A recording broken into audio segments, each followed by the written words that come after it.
Hello everyone. आज 6 जनवरी market आज लगभग 399 पॉइंट डाउन सहित 23,616.05 रे क्लोज करिछि। मार्केट एबे प्रत्येक राइज रे सेल आसुछि। जदि देखिबे हमर प्रीवियस सेल आस्तिला 24,800 रु, जोटा कि हमर लगभग हमर आस्ता 23,460 जाए। देन हमर मार्केट जेतले पुणी पुल बैक करके ऊपर ट्राई कला, पुणी 24,200 रु मार्केट रे फॉल आसुछि। तान वर्तमान बाइंग सिनेरियो मार्केट रे नाही। देखिए जदि मार्केट जदि ये फॉल जोटा चली जदि कंटिन्यू कला, देन 23 आमर नेक्स्ट सपोर्ट लेवल रहिबो, जोटा कि मोस्ट इंपोर्टेंट सपोर्ट लेवल रहिबो 23,260।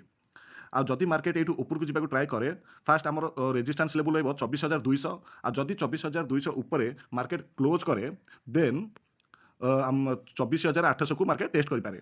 चलो देखा इंट्राडे रे काली कौन कौन इंपोर्टेंस लेवल्स रही पारे।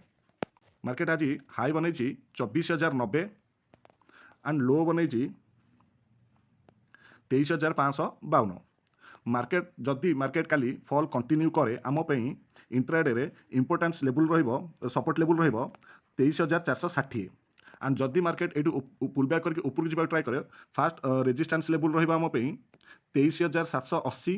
देन सेकेंड आमर पे रहिबो 23,900।